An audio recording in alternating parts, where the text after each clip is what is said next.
नमस्कार. Welcome to the second web talk.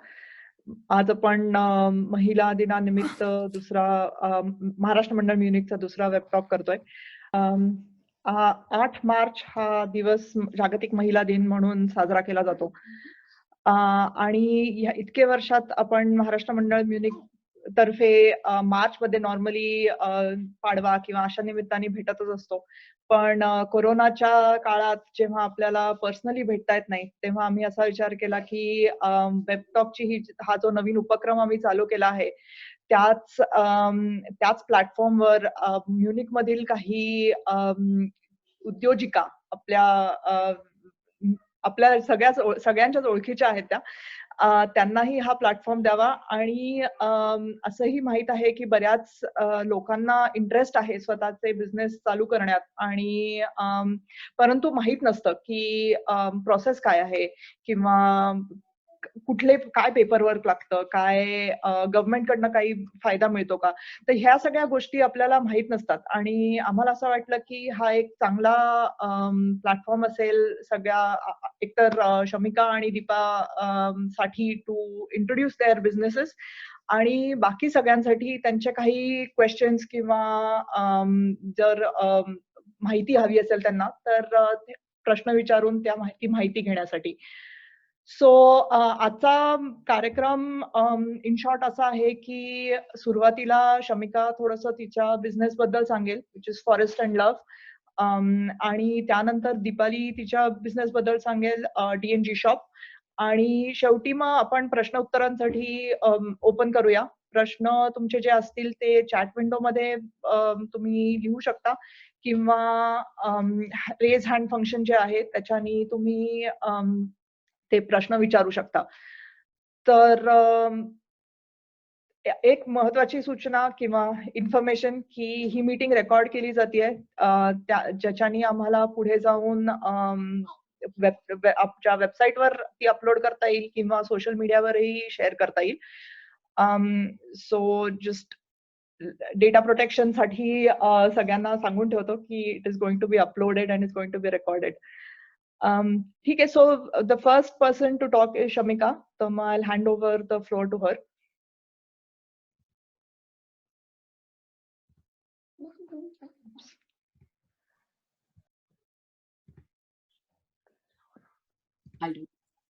Perfect. Hi. तुम्हाला ऐकू येत आहे ना आवाज? येस. परफेक्ट. वेल, माझं नाव शमिका दुरी आहे.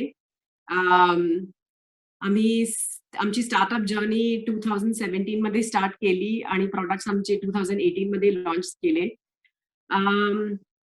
जास्त मोठी जर्नी नाही आहे, 3च वर्षापासून आम्ही हे करतोय.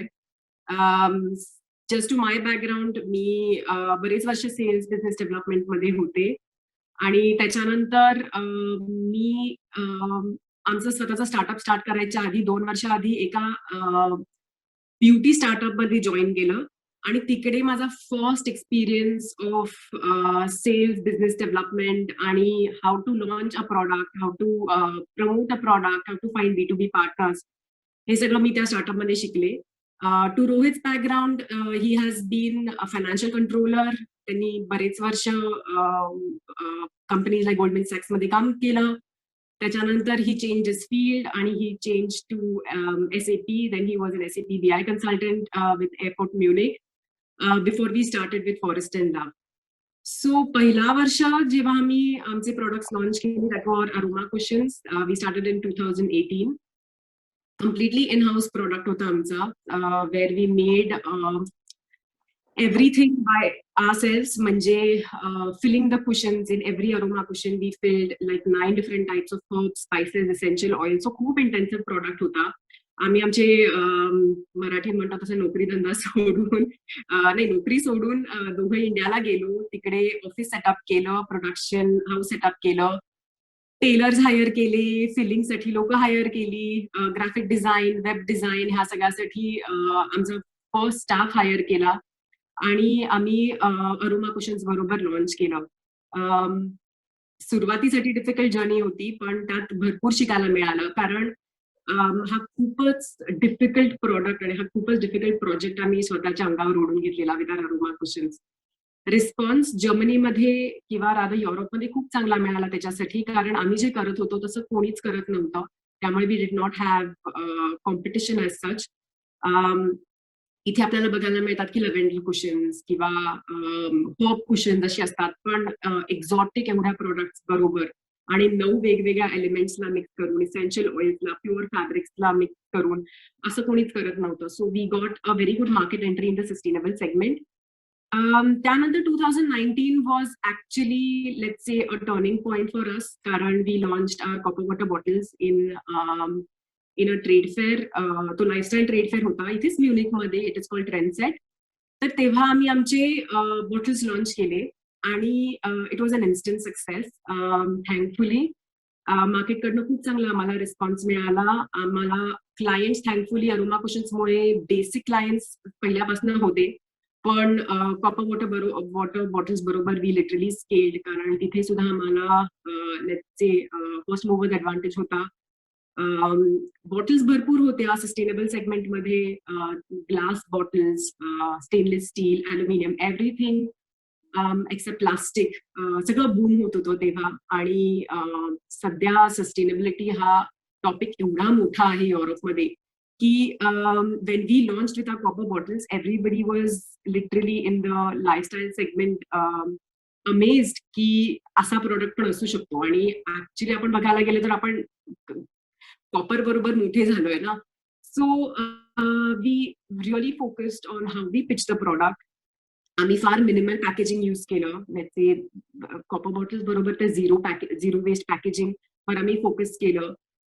We focused on our strengths. आम्ही अगदी विचार केला की आम्हाला कुठे जायचंय, कारण market was flooded with different types of bottle brands, आणि हे खरं म्हणजे छोटे मोठे ब्रँड्स नव्हते, लिटरली खूप मोठे मोठे जायंट्स होते किंवा USA मधनं.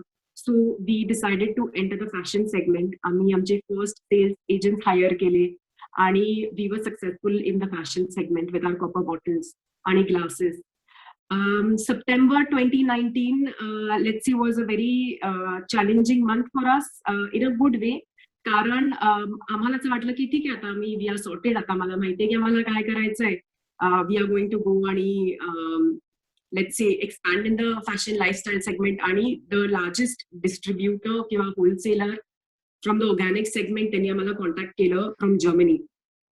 आणि that was a sign for us that we are doing something good, but it was also a lot of decision making, karan you cannot be in the fashion segment and in the in the organic segment at the same time. Karan समजा तुम्ही organic store मध्ये तुमचा product विकताय, तर बाजूच्या concept स्टोअरला तुमच्यामध्ये काहीच interest नाहीये. आणि दॅट इज वेन आम्ही क्विकली नवीन लाईन आमची लॉन्च केली. It was called copper luxury. त्याच्यामध्ये आम्ही मग more exclusive products, more designer products, which are catering more to the how do you say, luxury segment. त्याला केटर करण्यासाठी we launched copper luxury. आणि आम्ही जसं आम्ही प्लॅन केलेलं तसं मग ऑर्गॅनिक सेगमेंट मध्ये सुद्धा एंट्री घेतली. आता बघायला गेलं तर the smartest decision I think which we could have taken, कारण the hell broke loose in 2020. the pandemic hit, fashion segment आहे सगळंच बंद झालं, आणि the only thing which was running was super markets आणि ऑर्गॅनिक स्टोअर्स. आणि we were lucky enough to be there. त्यामुळे आम्ही 2020 मध्ये 70,000 बॉटल्स अराउंड विकू शकलो. लोकांना गिफ्ट हवे होते, ईस्टर म्हणा, क्रिसमस म्हणा, किंवा थँक्सगिव्हिंग म्हणा, किंवा in general to just pamper themselves, to have to do something good to themselves, feel good products हवे होते. And we were, I think, at let's say the right place at the right time with our copper bottles. We entered big chains like DU Company, Basic Age, Natuo Post Inzel. या सगळ्यांबरोबर आम्ही collaborate केलं. आणि it was, I think 2020 was a very nice year for us professionally, let's say, not overall for the world, but professionally it was a nice year to just understand how quickly you can also scale your business. आणि आम्ही त्या वेळात मग anyways म्हणजे it was also not very smooth, let's say, कारण obviously with the whole pandemic we were most of the times also sold out. त्यामुळे कितीही विकू शकलो तरी, म्हणजे आम्ही आता 70,000 जरी विकले तरी आम्ही ह्याच्या डबल सुद्धा विकू शकलो असतो, पण प्रोडक्शन सगळं बंद होतं आणि त्यामुळे we also got hit by that. आणि we use this time to work on the advantages of copper in the antibacterial factor of copper. आणि आम्ही ह्या वर्षीसाठी 2 प्रोडक्टवर काम केलं. One of them is called copper patch. So तुम्ही तुमच्या फोनवर कॉपर पॅच असा मागे चिकटवू शकता आणि it keeps your phone surface germ free. आम्ही कॉपर की हा प्रोडक्ट आता इंट्रोड्यूस करतोय एप्रिलमध्ये. With that you can open doors, access pin pads किंवा सुपर मार्केट चे जे तुमचे पिन पॅड्स असतात, एटीएम मशीन्स असतात, ते तुम्ही ऍक्सेस करू शकता कॉपर कीनी हँड्स फ्री. तुम्ही त्याला किचन म्हणून यूज करू शकता किंवा you can use it also as a bottle opener. आणि obviously it comes because it is made of pure copper. It is antibacterial आणि with that it is germ free. So आमच्यासाठी 2021 is going to be again a big year. We are eagerly waiting that the lockdown finally gets over so that we can see our products also in the fashion segment. Back we can see our products in the lifestyle segment, and then we can also grow Europe wide. कारण ह्या वर्षीचा आमचा motor आहे की आम्हाला नुसतं डार्क region म्हणजे जर्मनी, ऑस्ट्रिया, स्वित्झर्लंडवर फोकस नाही करायचे, तर now we want to also expand in Europe. So this is where we are. That's it. It is a very short journey. And if you have any questions, I am here. Thank you. Thanks, Shamika. Questions आपण दोघींचेही presentation झाल्यानंतर घेतोय. So I'll just hand over to Deepa now. नमस्कार, मी दीपाली गोंडचेवर आणि बरेच लोक मला ओळखतात मराठी मंडळमध्ये आणि महाराष्ट्र मंडळमध्ये. आणि 2011 पासून मी म्युनिकमध्ये आहे आणि 2017ला मी बिझनेस रजिस्टर केला आणि नंतर माझी जर्नी अशी सुरू झाली. माझं एक छोटंसं प्रेझेंटेशन मी बनवलंय, ते शेअर करते.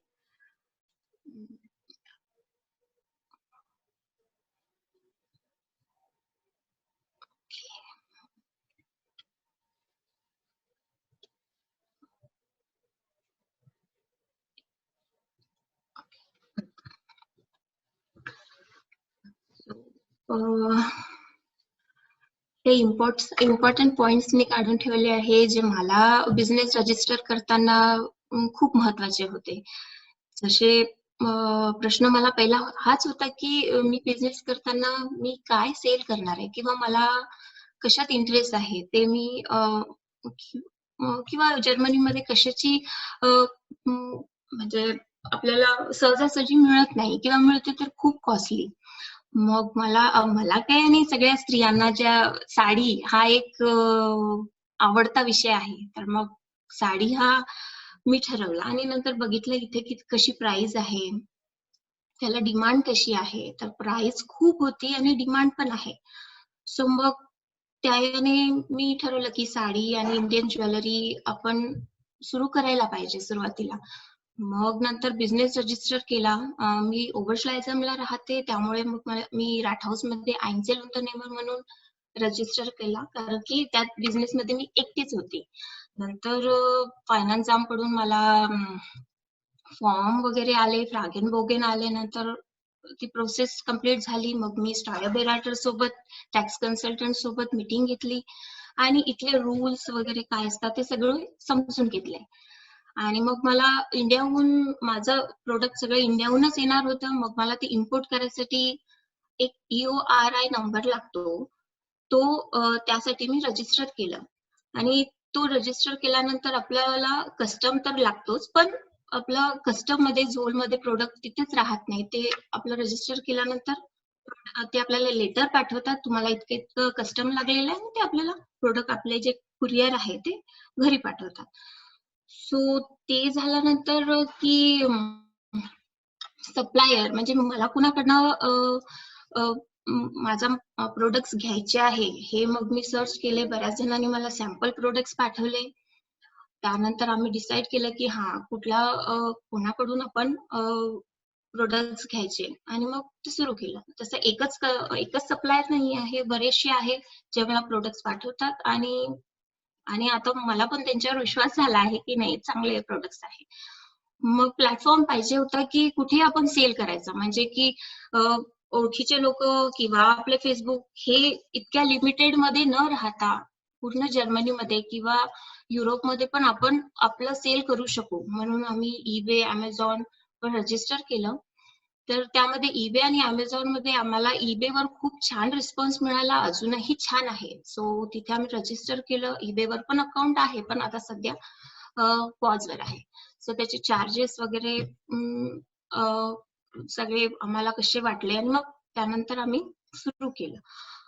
आणि मग होतं की आपल्या प्रोडक्टची प्राइस कशी ठेवायची, कारण की ऑब्व्हियसली आपण इंडियाहून प्रोडक्ट्स बोलवतो म्हणजे त्याची प्राइस जास्तच असणार, कारण की त्याला मला शिपिंग चार्जेस लागतात, कस्टम लागते, इथले पॅकिंगचे जे काही इन्व्हेंटरी म्हणा किंवा एक्स्ट्रा चार्जेस हे सगळे करून आम्ही रिझनेबल प्राइस मध्ये आपलं प्रोडक्ट लोकांपर्यंत गेलं पाहिजे, हाच आपला म्हणजे एकदम 60 किंवा 100 युरोची साडी विकणं म्हणजे काही हे नाही. त्याच्यामुळे आम्ही रिझनेबल प्राइस मध्ये सुरू केलं आणि मला म्हणजे इतका छान रिस्पॉन्स मिळाला की काही नॉन इंडियन होते, त्यांनी मला होलसेल मध्ये म्हणजे साडीज म्हणा किंवा ड्रेसेस असे तुम्ही देणार का?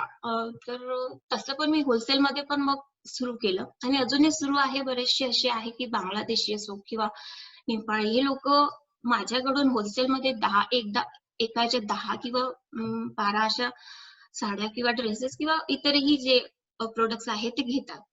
सो ते एक छान अनुभव आहे. आणि मग होतं की आपल्याला मार्केटिंग पण कुठे करायची, कशी करायची. मग फेसबुक एक होतं, फेसबुक मार्केट प्लेस आहे, इंस्टाग्राम आहे, गुगल आहे, यावर आम्ही मार्केटिंग करणं सुरू केलं.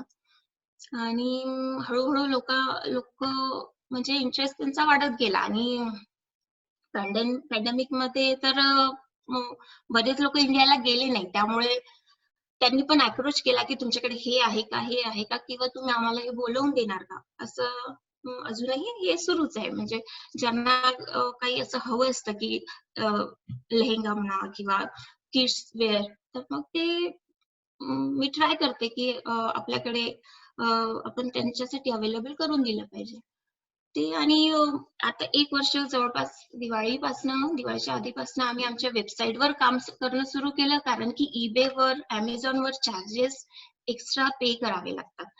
सो वेबसाईटवर सुरू केलं आणि लोगो तर आमचा आधी होताच आणि वेबसाईट सुरू केली. वेबसाईटवर पण छान रिस्पॉन्स आहे लोकांचा आणि बरेचसे इंडियन, मराठी लोक वेबसाईट व्हिजिट करतात आणि पर्सनल मेसेज पण करतात की तुम्ही कधी शिप करणार किंवा कसं आहे, पॉलिसी कशी आहे, असे बरेचसे इन्क्वायरी असतात. सो बाई आम्ही इथे लिंक दिलेले आहे. जर कदाचित कुणाला बिझनेस रजिस्टर करायचा असेल तर तुम्ही या लिंक रेफर करू शकता, कारण आम्ही रेफर केल्या आणि आम्हाला असं बरंचसं हेल्प झाली आहे. आणि ही माझी वेबसाईट आहे www.bngshop.de. यात मेन माझे प्रोडक्ट्स दुपट्टास, मॅटर्निटी प्रोडक्ट्स मी आता सुरू केले, जवळपास 6 मंथ झाले असतील आणि खूप छान रिस्पॉन्स आहे आणि क्वालिटी पण सगळे म्हणजे रिव्ह्यू पण इतके छान आहे की त्यांना आवडतंय, क्वालिटी खूप छान आहे म्हणून. आणि साडी तर पहिला माझा होताच की साडी आपल्याला सेल करायची. आणि कुर्ती, साडीज हे आधीपासूनच आहे. मेन्स वेअर दिवाळीपासून सुरू केलं आणि ज्वेलरी आहे आणि बेडशीट किंवा बरेचसे असे प्रोडक्ट्स आहेत. तुम्ही माझी वेबसाईट व्हिजिट करा, चेक करा आणि काही सजेशन असेल तर तेही सांगा. आणि हे माझं eBayचं होम पेज आहे, यावर तुम्ही बघू शकता. मला 100% पॉझिटिव्ह बेवर्टून आहे. ते ऑनलाईन सेलर साठी हे खूप महत्वाचं आहे. सो आणि यात 90% नॉन इंडियन आहे, बरेचसे जर्मन रेग्युलर कस्टमर आहे ज्यांना आपले इंडियन प्रोडक्ट्स खूप आवडतात आणि ते म्हणजे छान बेवर्टून देतात की नाही, खूप छान तुमचं प्रोडक्ट आहे, तुम्ही सिरियस सेलर आहे. आणि आता मी eBay प्लस म्हणून आहे, पॉवर सेलर. म्हणजे या 3 वर्षात थोडीशी प्रोग्रेस तर केलीच आहे. बस एवढा छोटासा माझा एक प्रेझेंटेशन होता. Thank you so much. तुम्हाला काही प्रश्न असतील तर विचारू शकता.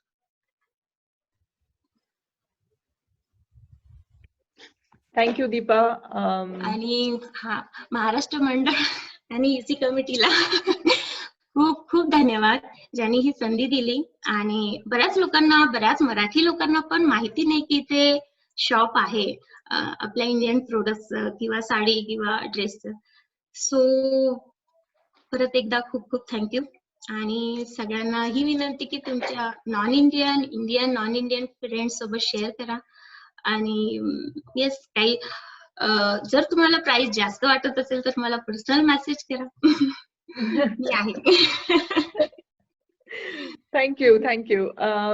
तर आता आपण क्वेश्चन आन्सर साठी ओपन करतोय प्लॅटफॉर्म. तुम्हाला काही प्रश्न असतील तर either raise your hand function किंवा चॅट विंडो मध्ये पोस्ट करा. Preeti is following the chat window, so Yes. She will be asking some questions. Yes. So बाकीच्यांचे क्वेश्चन्स येईपर्यंत मला एक क्विक क्वेश्चन आहे दोघींनाही. म्हणजे तुम्ही दोघी इतक्या छान बिझनेस करत आहात, पण basically I mean out of the way जाऊन की एक जॉब सोडून बिझनेसची आयडिया, कल्पना सुद्धा म्हणजे कशी आली किंवा कुठून सुरू झालं, एक जस्ट की कसं डोक्यात आली तुमची आयडिया आहे, जस्ट कोणी दोघींपैकी कोणी शेअर. दीपाली, शमिका और वन दोघींनी शेअर करा. तू शमिका. आम्ही उत्सुक आहोत. माझ्यासाठी फार सोपं होतं, कारण मी ज्या स्टार्टअप मध्ये काम करत होते तिकडे मला मी जेव्हा जॉईन केला तेव्हा मी 5 जणांची टीम होती. जेव्हा मी ती स्टार्टअप सोडली तेव्हा आम्ही जवळजवळ 25 लोक होतो आणि 8 लोक फक्त सेल्स करत होती आणि मी ती सेल्स टीम लीड करत होते. त्यामुळे एक तर व्हॉट टू डू आणि व्हॉट नॉट टू डू हे खूप स्टार्टअप मध्ये शिकायला मिळतं. At the same time, Rohit has been a fanatic of Robert Kiyosaki आणि तो हे सगळे शार्क टँक आणि ते भरपूर बघायचा. सो बेसिक होमवर्क आम्ही बरेच वर्ष करत होतो. How really launch a product. फक्त मला प्रॉडक्ट मिळत नव्हता. सो जेव्हा प्रॉडक्ट बद्दल आम्ही शुअर झालो की ठीक आहे हे करायचंय, त्यामुळे होमवर्क त्याच्या आधी आम्ही सगळं केलेला. आम्हाला बेसिक नॉलेज सगळं होतं आणि then it just had to start. आणि का केलं is for the luxury of time आणि for the luxury of financial independence. आणि आय थिंक काम तेवढंच करावं लागतं. दीपाला पण maybe even she will say the same की मे बी जास्त काम करावं लागतं स्टार्टअप असेल तर, पण ऍटलीस्ट मला जेव्हा करायचं तेव्हा मी काम करते आणि जेव्हा नाही करायचं तेव्हा नाही करत. So that is what the luxury of a startup is. माझं असं होतं की स्टार्टिंगला मी जॉब सर्च केला. सुरुवातीला लँग्वेज प्रॉब्लेम होता, मग लँग्वेज शिकले, त्यात बरेच वर्ष गेले, मग मुलं झाले आणि मग परत तेच की आता परत नवीन 10 वर्षाचा गॅप जॉब सोडून. सो मला काहीतरी करायचं होतं. म्हणजे असं घरी उगाच असं बसून राहणं किंवा म्हणजे कामं असतात, पण त्याच्या व्यतिरिक्त आपण आपल्यासाठी काहीतरी करायला पाहिजे जे आपल्याला आवडतं. सो म्हणून मग मी बिझनेस सुरू केला आणि म्हणजे असं वाटलंच नव्हतं की असं काही आपला बिझनेस इतका छान होईल. सुरुवातीला तर पहिलं 1 वर्ष तर कठीणच गेलं. म्हणजे सक्सेस काही नव्हताच, बेनिफिट्स पण काहीच नव्हते. त्याच्यानंतर सुरू झालं म्हणजे, आणि लोक आता इतके ओळखायला लागले की मस्त वाटतं. म्हणजे की बिझनेस आपण सुरू केला हे एक छान डिसिजन होतं. आता अर्निंग पण आहे आणि टाइम कसा जातो कळत नाही. ओके. सो अजून कोणाचे क्वेश्चन्स असतील तर वी विल. और प्रीती, शिल्पाला एक प्रश्न आहे. Shilpa. Okay Shilpa. Hello everyone. Hello. Hi, मी शिल्पा मोघे. आणि शमिका आणि दीपाली, तुमचं खूप खूप कौतुक. तुम्ही महाराष्ट्रासाठीच नाही तर सगळ्यांसाठीच, सगळ्या बायकांसाठी खूप इन्स्पिरेशनल स्टोरी आहे तुमची. आणि फिमेल ऑन्टरप्रिनॉर म्हणून तुमचं खूप आम्हाला कौतुक वाटतं. आपण जेव्हा ऑन्टरप्रिनॉरशिप बद्दल बोलतो तेव्हा बिझनेस अॅक्युमेंट फार महत्वाचा असतो. तर तुम्हाला काय वाटतं की तुमच्यामध्ये कुठले असे कलागुण आहेत किंवा क्वालिटीज आहेत ज्याच्यामुळे तुमच्यात बिझनेस अॅक्युमेंट आहे असं तुम्हाला वाटलं आणि तुम्ही एवढे सक्सेसफुल झालात दोघी पण?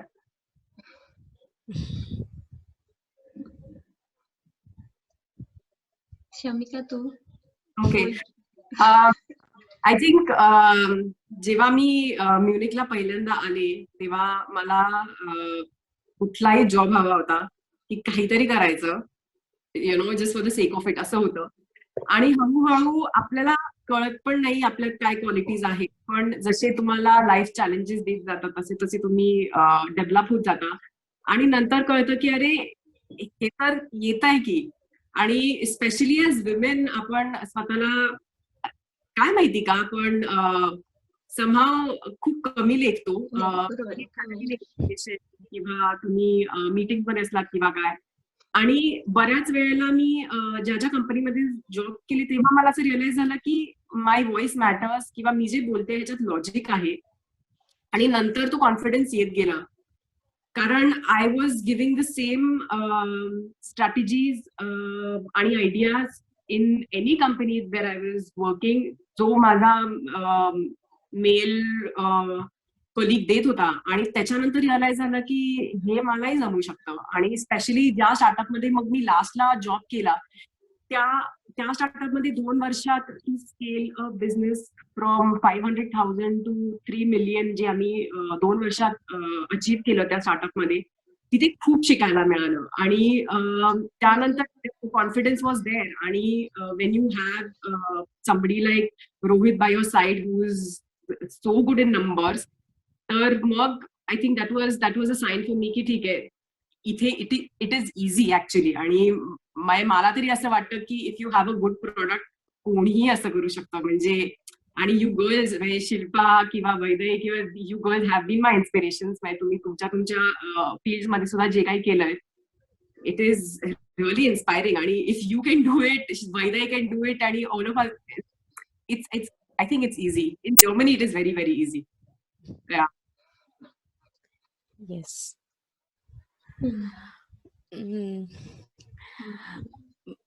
वैदय अजून एक दीपाली तू सांगशील का? येस सांगशील त्यातच. म्हणजे मला कधीच असं वाटलं नाही की आपण बिझनेस करू. म्हणजे मला कायम माझं स्वप्न म्हणजे की आपण जॉब करायचा आणि मस्त सेल्फ स्टँडिंग व्हायचं आणि 9 ते 6 जॉब. पण हे बिझनेस म्हणजे सासरी पण बिझनेसच आहे आणि माझ्या माहेरी पण माझ्या वडिलांचा बिझनेसच आहे. तर मला ते असं बघून आहे की बिझनेस मग माहिती नाही एक टाइम असतो किंवा आपलं एक लिहिलेलं असतं की आपल्याला हे करायचंय आणि तो एक टाइम होता की मला आता जॉब नाही मिळत तर ठीक आहे मी बिझनेस करेल. मला कठीण जाईल, मला लॉस पण होऊ शकतो. मी इन्व्हेस्ट केलेले मला ठीक आहे म्हणजे ते चॅलेंज आहे माझ्यासाठी आणि मला रिस्क घ्यायची आहे. तर माझं पहिली वेळ मला आठवते की मी जे इन्व्हेस्ट केले त्या दिवशी त्याला माझ्या सप्लायरला ट्रान्सफर करताना माझा पूर्ण दिवस हातपाय थरथर कापत होते की अरे बापरे आता माझे हे कदाचित त्यांनी मला नाही पाठवले प्रोडक्ट्स तर किंवा मला त्यांनी फसवलं तर हे सगळं मी विपिन सोबत शेअर केलं. तर तो म्हटला ठीक आहे गेले तर गेले, तू सुरू करत आहे तर कर. आता तू याच्यानंतर विचार करायचा नाही की माझ्या पैशाचं काय होणार. आणि त्यानंतर त्या दिवसापासून मी जेवढे इन्व्हेस्ट केले त्याचा मी विचार केला नाही आणि आता इन्व्हेस्ट केलेले येत आहे आणि सुरू आहे. गुड, मस्त. आपल्याला अजून रश्मी आणि रेझॅन केला आहे. रश्मी तुम्ही बोलू शकता. या हाय. तो शमिका आणि दीपाली, मला ऍक्च्युली 2 प्रश्न आहेत. एक मे बी मी हे थोडंसं टेक्निकल विचारतीये. माझ्या डोक्यात सध्या काहीच प्रोडक्ट नाहीये, पण जेव्हा आपण एखादी गोष्ट इम्पोर्ट करतो इंडियामधून आणि ती कमी प्रमाणात असेल तर साधारण होम टू अप्रोच, म्हणजे मी 0 नॉलेजमध्ये, तसं मला तुम्ही सांगा. एखादी गोष्ट इम्पोर्ट करायची असेल आणि ते कमी प्रमाणात प्रोडक्ट असेल क्वांटिटी वाईज, तर त्याची प्रोसेस काय. आणि दुसरं म्हणजे सेकंड क्वेश्चन हा आहे की क्लायंट्सला आपण कुठल्या प्रकारे भेटू शकतो. एक जसं ट्रेड फेअर थ्रू शमिका म्हटली, तसे अजून कुठले मार्ग आहेत की आपण क्लायंट गाठू शकतो एखाद्या प्रोडक्टला. तर माझे हे 2 प्रश्न आहेत. आता म्हणजे माझ्या अनुभवानुसार तर मला असं वाटतं फेसबुक इंस्टाग्राम हे खूप आहे, म्हणजे लोकांना क्युरी असते की हे कुठे मिळेल किंवा मला हे पाहिजे आहे, तर तू म्हणजे अशा ग्रुपवर शेअर करू शकते. खूप मोठ्या प्रमाणात शमिकासारखं करायचं त्याचा एक्सपिरियन्स मला नाही, पण की माझं तरी असंच सुरू झालं की कुणाला म्हणजे तसंच छोटा म्हणूनच सुरू केलं मी. सो एक आहे फेसबुक, हा सध्या तरी खूप मोठा आहे की त्यावरच लोकांना क्युरी असते आणि आपण जर टाकलं की हा मी हे सुरू करत आहे, लोकांना इंटरेस्ट असेल तर नक्की लोक अप्रोच करतात आपल्याला. मग ते इंडियन आहे, पाकिस्तानी आहे, जर्मन आहे, याचा प्रश्न नाही. म्हणजे करेक्ट. आणि जेव्हा तू इम्पोर्ट करतेस हे प्रोडक्ट, त्याचं साधारण टाइम ड्युरेशन किती असतं तुझी एखादा प्रोडक्ट इकडे यायला? पहिलं माझं आलं कुरिअर ते 3 दिवसात आलं, पण 15 दिवस आपण साधारण धरायला पाहिजे. 3 ते 15 दिवसात कुरिअर घरी येते. त्याचा सेंडलूक नंबर असतो, आपण चेक करतो म्हणजे कुठे आहे किंवा ते, तर म्हणजे नॉर्मल आहे. करेक्ट. ओके. आणि तुझं खूप कमी क्वांटिटी असेल तर तुला कस्टम लागणार नाही. आता यावर्षी 2020-2021 मध्ये कोरोनामुळे कस्टम जास्त लागत आहे, किंवा खूप कमी प्रमाणात असेल तर कस्टम तसं लागत नाही. फक्त तुझं शिपिंग चार्जेस तुला द्यायला पाहिजे फक्त इंडियाचे ते. Okay, thanks Deepali. Okay, website सोडून अजून काय असे वेगवेगळे मार्ग आहेत जिकडे I can interact to client if I don't have any personal contact? मग अशा वेळेस how to approach, where to go? आणि ऑब्व्हियसली लँग्वेज, म्हणजे हा तिसरा प्रश्न घुसवते मी. Language should be something that I have to have. आणि जर लँग्वेज नसेल तर मग मी एखादा ट्रान्सलेटर वगैरे वगैरे घेऊन फिरू शकते का? असे पण मार्ग आहेत का असं? Good question. मला माहिती नाही की तुला कुठला प्रॉडक्ट आणायचा आहे, पण कमी क्वांटिटी असेल ना तर specially you have to be very careful with India, कारण we are still not China, we are far away from China. Generally कसं होतं की म्हणजे ऍटलीस्ट आम्ही आधी सुरुवातीला की नाही होतो की आम्हाला असं वाटलं की इंडिया जे पार आहे विथ चायना आणि मेक इन इंडिया आणि एव्हरीथिंग इज सो बिग, पण ते तसं खरं नाहीये. कारण आम्ही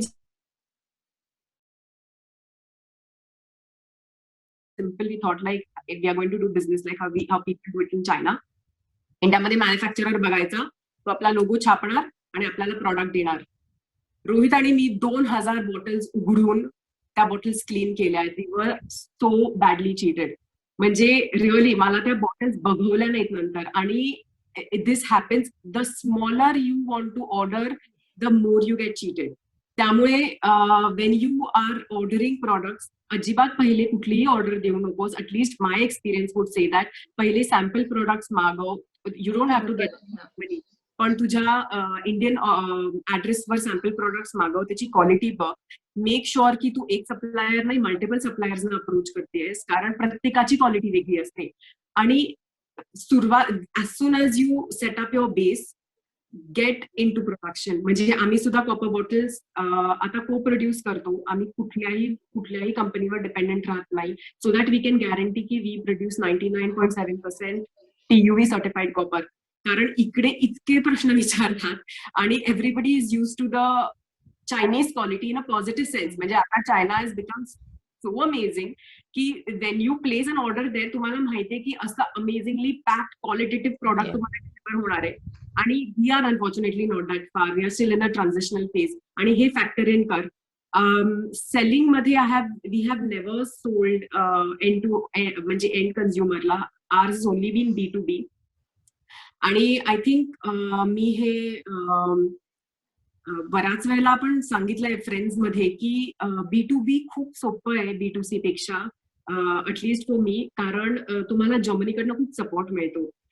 ट्रेड फेअर्स आहेत, म्हणजे तुझा आता आय डोंट नो तुझा काय प्रोडक्ट किंवा काय तुझी आयडिया आहे, पण तुझा कुठलाही असा प्रोडक्ट असेल जो होम लिव्हिंग ह्या सगळ्या सेगमेंट्स मध्ये समजा फिट होणारा असेल, आणि होम लिव्हिंग मध्ये लिटरली काही फिट होतं एक्सेप्ट म्हणजे समज की मिक्सर फॉर एक्झाम्पल, आता मी सहज काहीतरी ठोकतेय मिक्सर, म्हणजे अजूनही माझ्या मनात कुठला प्रोडक्ट नाही.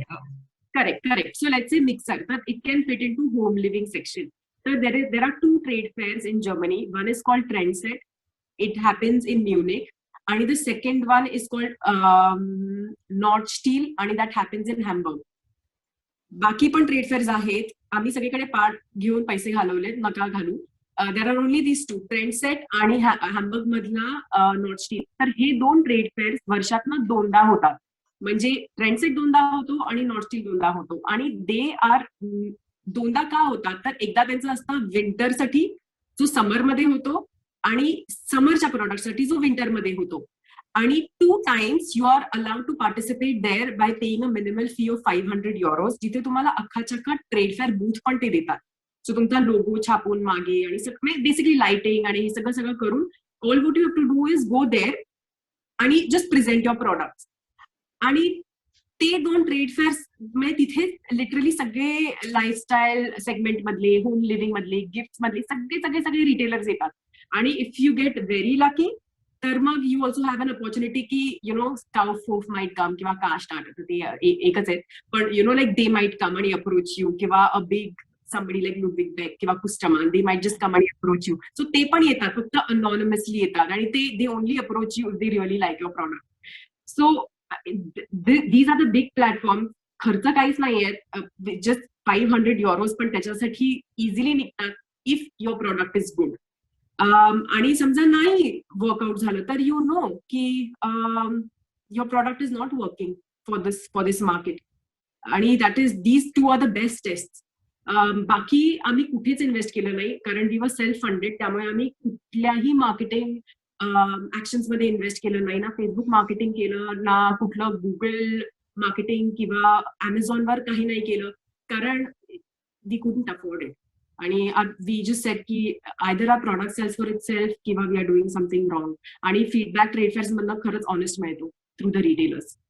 लँग्वेज सॉरी अर्थातच या ट्रेड फेअर मध्ये I should be ready with my documentation also ना, म्हणजे सगळं safety, quality, I should be ready with their questions. Yes. आणि they will ask, they really ask questions. आम्हाला कॉपर बॉटल साठी questions like what is the material, we had to do lab tests so that we can prove ki copper is antibacterial, copper increases the pH level. आम्हाला lab taste त्या एका normal silicon ring साठी कराव्या लागल्या. आम्हाला वरती आम्ही जे लॅकर करतो त्याच्यासाठी लॅब टेस्ट कराव्या लागल्या. So when you are bringing the product, आपण कसं आहे की we already did in advance, not because somebody ask. त्यामुळे समजा कुठला तरी मोठा प्लेअर जेव्हा येतो तेव्हा तो तुम्हाला जेव्हा ते प्रश्न विचारतो तेव्हा यू आर लाईक ओके आमच्याकडे हे आहे, आणि then that person just has to say की yes I take you. So when you start a product, be well prepared. That's it. Thanks a lot. Good. Shamika, छान पॉइंट दिलास तू की yes you have to be cautious जेव्हा तुम्ही small स्केलवर business करतात, specially when you order from India. So that's a good tip. So we got another question आपल्याला पुढे माधुरींकडनं आलाय. वुमन एंटरप्रेन्योर्स साठी काही गव्हर्नमेंटमध्ये स्पेशल डिपार्टमेंट आहे का? सो शमिका, दीपाली.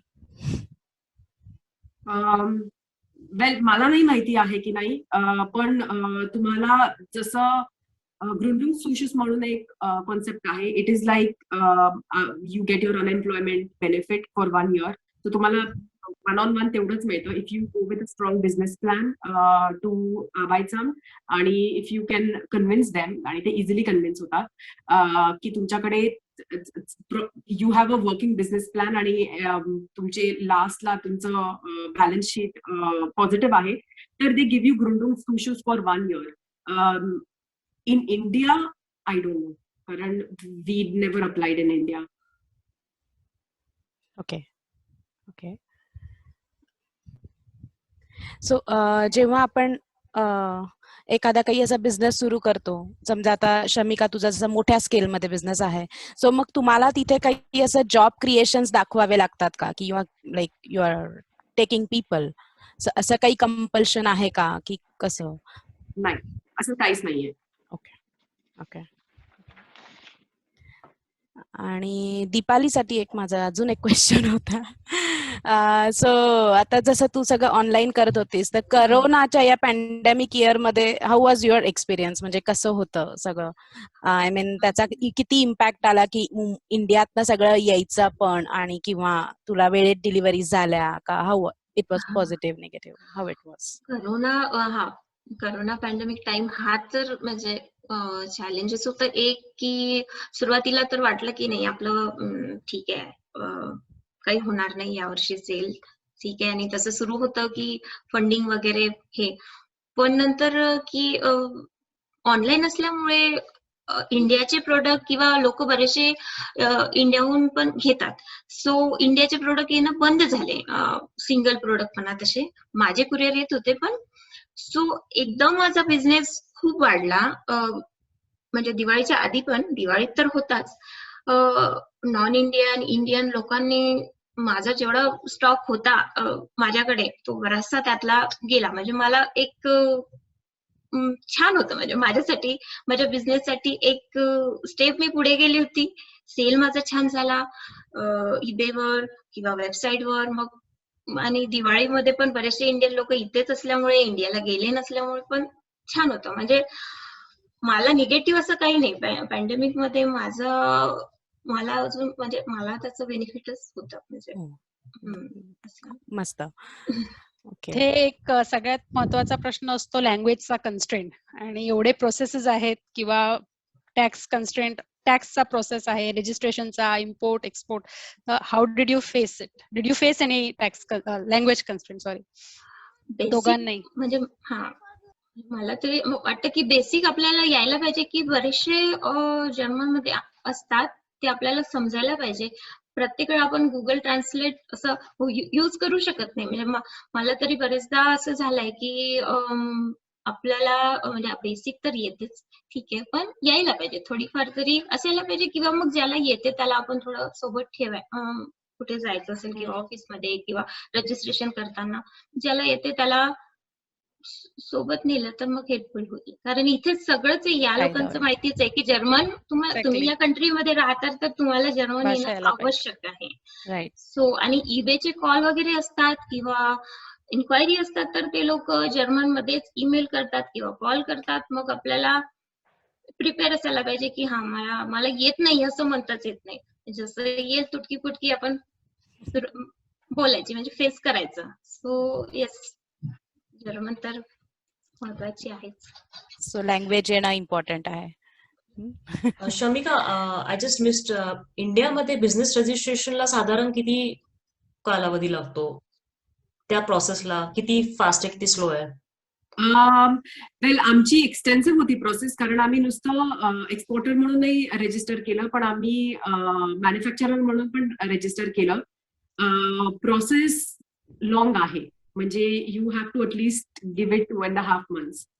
पण were you physically present in India all this time? नाही. हो, how we have done is की माझे पप्पा आहेत, ते he is our Indian counterpart, आणि आम्ही त्यांच्या नावावर कंपनी रजिस्टर केली आहे. आणि production, he is basically a manufacturer आणि exporter in India who sells to forest and love, आणि we is sitting here R forest and love. Okay, म्हणजे इंडियामध्ये वडिलांच्या नावावर बिझनेस आणि इथे तुमच्या? करेक्ट. ओके. आणि तू जेव्हा ट्रेड फेअर मध्ये होतीस तेव्हा तू कम्प्लिटली डोळ्याश मध्ये बोलली असशील ना, आणि तिथे येणारे सगळेच डोळ्याश बोलत असतील, राईट? हो.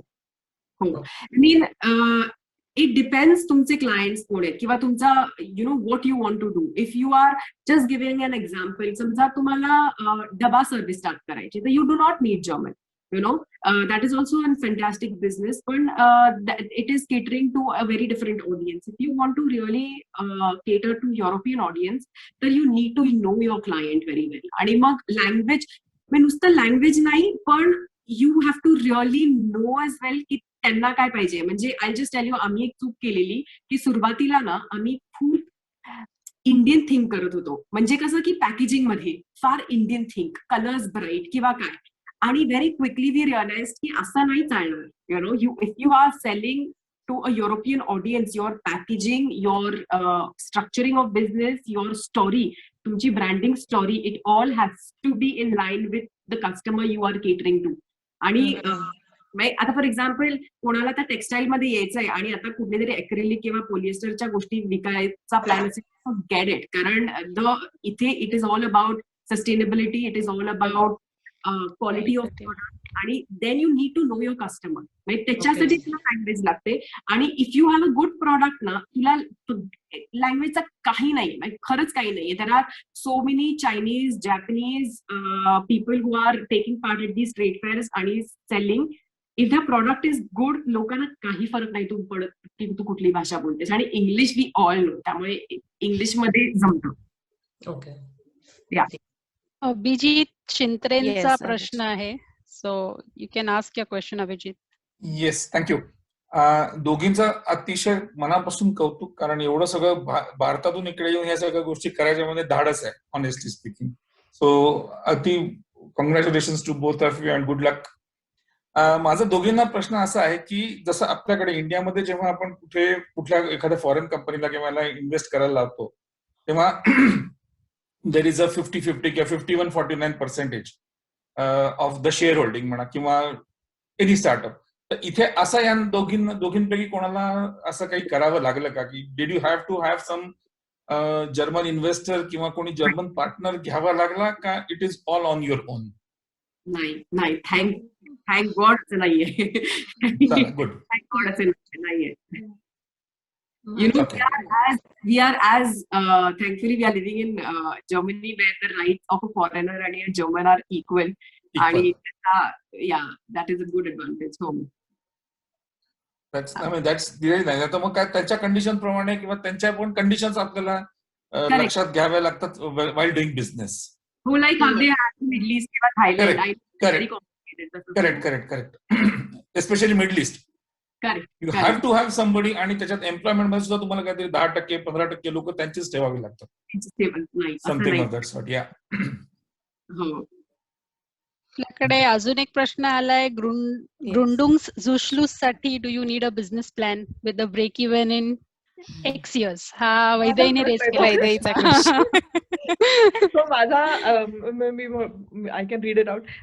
सो शमिका, तू म्हटलीस की जर तुम्ही सगळं सोडून बिझनेस चालू करत असाल तर गव्हर्नमेंट गिव्स यू अ ग्रुंडुंग्सझुशुस. तर पण त्यासाठी you need to have a valid business plan. So तो जो व्हॅलिड बिझनेस प्लॅन तुम्हाला सबमिट करायला लागला, तो did you have to submit it for like a 3-year plan, or did you have to say की आम्ही this is the, obviously you have to say this is the growth we expect in our P&L किंवा in our revenue, पण did you have to show a plan with profitability period ka, what was the requirement there? I don't remember very well, to be very honest, but I think तुला 3-year plan द्यावा लागतो आणि obviously the numbers have to be positive in the end. पण पहिल्या वर्षी, if I remember correctly, आमचे according to our business plan that we had submitted, we were at loss. That's normal. That is normal, right? Correct. आणि they accepted it as well. All what they want to basically see is की ते तुला 1 वर्ष पैसे देणार आहे, so तू एका वर्षात तू दुसऱ्या वर्षात पॉझिटिव्ह होतेस की नाही. ओके. आणि is that like a loan or is that just something you get? It's something you get. Okay. It is like getting unemployment benefit. It's your right. Yeah. But that is for that you have to prove that you have not had your sales as planned. हा जो ग्रुंडुंग्सझुशुस आहे तो. No, you're not working. You have to prove that you're not working and you're going to be working on your own business full time. Correct.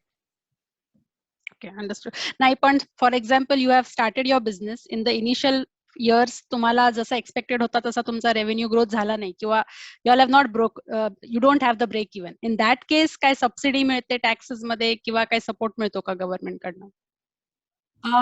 Yes, well, basically तुम्हाला 1 वर्ष government gives you ग्रुंडुंग्सझुशुस. 1 वर्ष enough आहे, I think, to understand की तुमचा what metal your business has.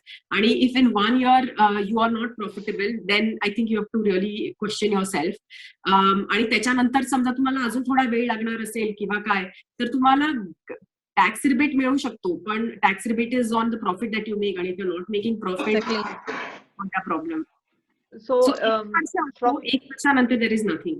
Okay, so only 1 year initially. From a taxation point of view, unless you're profitable, you don't really pay taxes. Exactly. आणि तू तोपर्यंत ते deficit दाखवतेस, so on that deficit you still get tax rebate. असं So small on this taxation, Deepali, like when you are doing a small scale business, तर तुला काही taxation मध्ये काही benefits मिळत होते का गव्हर्नमेंट कडनं? हा, म्हणजे स्मॉल बिझनेस वाल्यांना जसं एंजल उंटरनेमरसाठी तुम्ही मंथली 450च्या बिलो अर्न करत असाल म्हणजे तर तुम्हाला टॅक्सेस लागत नाही. म्हणजे ओके. जसं इन्शुरन्स, फॅमिली इन्शुरन्स मध्येच होऊन जातं. पण अबो त्याच्या असेल तर मग तुम्हाला ते डिक्लेअर करावं लागतं. आणि आता पण म्हणजे बिझनेस म्हटलं की ते तुम्हाला सगळं गव्हर्नमेंटला तसं दाखवावंच लागतं बिल्स आणि तुमचं किती इन्कम आहे. सो स्मॉल स्केल वाल्यांना एवढा प्रॉब्लेम नाहीये तसा. ओके. मी तरी फेस नाही केला या 3 वर्षात. आय थिंक संदीप, तुम्हाला संदीप यांना क्वेश्चन आहे, तुम्ही बोलू शकता. हॅलो, मी योगिता. हा, हॅलो शमिका, हॅलो दीपा. माझा क्वेश्चन असा आहे की तुम्हाला तुमच्या ओन वेबसाईट वरून सेल करायला इझी जातं की थर्ड एक्झाम्पल इंस्टाग्राम, फेसबुक और ईबे? मला तरी ईबे आणि फेसबुक वरून इझी जातं कारण की मग नंतर माझी वेबसाईट त्यांना माहित होते की हा यांची स्वतःची वेबसाईट पण आहे. आणि म्हणजे ईबे किंवा अमेझॉन हे पूर्ण डॉइचलँड मध्ये लोक जास्तीत जास्त वापरणारे वेबसाईट आहे किंवा अप्लिकेशन आहे. सो माझा तरी ईबे हाच माझा पहिला बेस हाच आहे. सो वेबसाईट पेक्षा ईबे, अमेझॉन हेल्पफुल आहे. Okay, thank you. थँक्यू योगिता. आणि एक शमिका, तू मगाशी बोलता बोलता बोलली होतीस की तुम्ही जेव्हा B2B करता त्यावेळेला तुम्हाला गव्हर्नमेंट काही सपोर्ट करते. सो काइंड ऑफ व्हॉट, म्हणजे कसा सपोर्ट करते? नाही, B2B करण्यासाठी गव्हर्नमेंट काही support, may be you talking about trade fair, right? Trade fair, yeah. Correct. So basically तुम्ही ट्रेड फेअर साठी अप्लाय करू शकता. जनरल कुठली कंपनी जशी ट्रेड फेअर साठी अप्लाय करते तसं तुम्ही अप्लाय करू शकता. आणि त्यांची कॅटेगरी असते न्यू कमर म्हणून. तर you can apply, fill that form of newcomer आणि just participate. I would suggest की जेव्हा तुम्ही ते फॉर्म फिल कराल तोपर्यंत तुमचा प्रॉडक्ट आणि सगळं प्रॉडक्टचं ब्रँडिंग स्टोरी सगळी तयार असल्यानंतरच अप्लाय करा, because then they reject. Okay. Correct. Okay. So I think एक लास्ट क्वेश्चन आपण घेऊया. वैभव, तुम्हाला काही बोलायचं? 2 मिनिटं आहेत पण yes. Lucky one, the last question. Fortunately तुम्ही दोघींनी 2 वेगळे मॉडेल्स इथे, म्हणजे एकीचं B2B आहे, एकीचं B2C आहे. त्याचे प्रोज अँड कॉन्स आहेत ऑफकोर्स. पण एका फॉरेन लँड मध्ये जर बिझनेस तुम्हाला सुरू करायचा असेल तर त्या पॉइंट ऑफ व्ह्यूनी is it better to go for B2B or it is better to go for B2C? I think it depends on your product. आमच्यासाठी it was very clear that we wanted to go B2B कारण आमचा जो product होता तो आम्हाला massive स्केलवर इतक्या quickly reach करण्यासाठी जे कॅपिटल लागलं असतं B2C साठी ते आमच्याकडे नव्हतं. आणि you really need a big marketing investment and a strong PR strategy if you want to scale your product this quick to such a big market. And if you don't have that, then I think B2B is a smart idea. If you have a product like Deepali's, I think B2C is a smarter idea. Education, everybody knows what a sari is and everybody knows what bedsheet is. It's more driven by the product which you want to sell, basically. Correct. Right. म्हणजे माझ्यासाठी तरी B2Cच, कारण की माझं स्वतःचं product नाहीये. मी दुसऱ्याकडून घेते आणि मग तिसऱ्याला सेल करते. सो माझ्यासाठी स्मॉल स्केल म्हणून B2C परफेक्ट आहे सध्या तरी. पुढे बघू. बरोबर कॉन्टॅक्ट मध्ये आहेच ना, म्हणजे you are also selling on wholesale. So yes. आता तुझं ऐकून किंवा असं मला पण असं वाटतं की आपण पण आपला एक प्रोडक्ट असा छान क्वालिटीचा असायला पाहिजे. बघू फ्युचर मध्ये काय होतं. आता सध्या तरी नाही, पण आय वुड तू जेव्हा पण करशील किंवा तुम्ही कोणीही जेव्हा B2B मध्ये जाल तेव्हा एक फॅक्टर नक्की करा की एक व्हेरिएबल कॉस्ट ना, just if you are getting a product from India, एक व्हेरिएबल कॉस्ट तरी कॅल्क्युलेट करा, कारण India is in its transitional phase आणि काहीही होतं म्हणजे tomorrow, today to tomorrow they will just start with GST. आणि म्हणजे आम्ही जेव्हा ज्या दिवशी GST अनाउन्स झालं त्याच्या दुसऱ्या महिन्यापासून we were selling a products at loss for at least 3 to 4 months, कारण कोणीच तयार नव्हतं GST साठी, सप्लायर्स तयार नव्हते, half of our suppliers died out. So अशा गोष्टी होतात आणि they just happen you know. So त्याच्यातनं किंवा तुम्हाला GST परत मिळायला सुद्धा 1 वर्ष लागतो. तुम्ही क्वार्टरली फाईल केलात इंडियामध्ये GST तरी तुम्हाला गव्हर्नमेंट 1 वर्षानेच GST देते, ते पण दिलं तर. So for us to get our GST back it took us 2 years. आणि समजा तुमचा बिझनेस एक्सपॅन्ड होत असेल तर तुमचे जवळजवळ it can go to I don't know 30-40 lakh तुमचे अडकू शकतात GST मध्ये, जे तुम्हाला परत नाही मिळू शकत. So always calculate this variable in your calculation की कन्सिडरिंग की हे नाही मिळणार, मिळाली तर इट इज, पण नाही मिळणार असं धरून ते कॅल्क्युलेट करा, म्हणजे you will never do a loss. कारण that mistake unfortunately we did in the start by not by you know like not margin of India. एक लास्ट क्वेश्चन घेऊया आपण, पण ह्याच्या पुढे जर क्वेश्चन आले तर we will write back to them, कारण वेळेअभावी we can not take any more questions. पण माधुरीचा एक शेवटचा प्रश्न घेऊया की प्रोडक्ट स्टोरेजसाठी are you allowed to make the storage at home का कंपल्सरी कमर्शियल स्टोरेज घ्यावे लागते? दीपाली कदाचित तू पण डिपेंड्स आहे, म्हणजे की तुमचं ओनरनी तुम्हाला परमिशन दिली पाहिजे. फॉर्च्युनेटली माझ्याकडे 2 केलर आहे आणि मला ओनर नाही इथे, म्हणजे कंपनीचे ओन बाउम म्हणून एक कंपनी आहे आणि त्यांची आहे. सो मला कधीच इतक्या वर्षात मला काही प्रॉब्लेम आला नाही. पण एक अशीच फ्रेंड तिने मला विचारलं की ओनरला म्हणजे विचारायला पाहिजे किंवा त्यांची परमिशन घ्यायला पाहिजे, आता हा रूल सुरू झालाय. सो डिपेंड आहे की कंडिशन कशी असणार किंवा प्रोडक्ट्स तुमचे कसे असणार. खूप मोठ्या प्रमाणात असेल तर ऑब्व्हियसली तुम्हाला लागेर किंवा ब्युरो असं काहीतरी बघायलाच पाहिजे. आणि तुझ्या बाबतीत कसं आहे शमिका? वेल वी हॅव, आम्ही जेव्हा सुरुवात केली तेव्हा पहिले काही शिपमेंट्स घरी आले आणि आमचं स्वतःचं घर असलं तरी वी नो की नुसतं ओनर नाही, पण फक्त you know you have to also ask the Wohngemeinschaft आणि नोबडी विल वॉन्ट इट, कारण आम्हाला सुद्धा प्रॉब्लेम झाले त्याच्यामुळे. कारण एक पॅलेट जेव्हा येतो किंवा 2 पॅलेट्स येतात तोपर्यंत ओके, कारण ते आम्ही असे वर्किंग टाइम मध्ये पटकन घरी शिफ्ट करायचो किंवा काय. पण जेव्हा लार्जर स्केलवर होतं तेव्हा लोकांच्या नजरेत येतं आणि it is basically it's not allowed.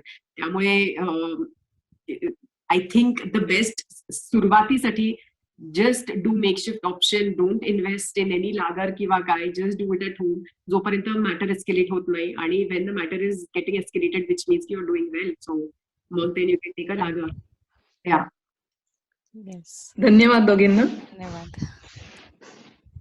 Okay, तर अजून भरपूर प्रश्न असतील, कदाचित माझे पण आहेत, पण somehow we'll have to stop now.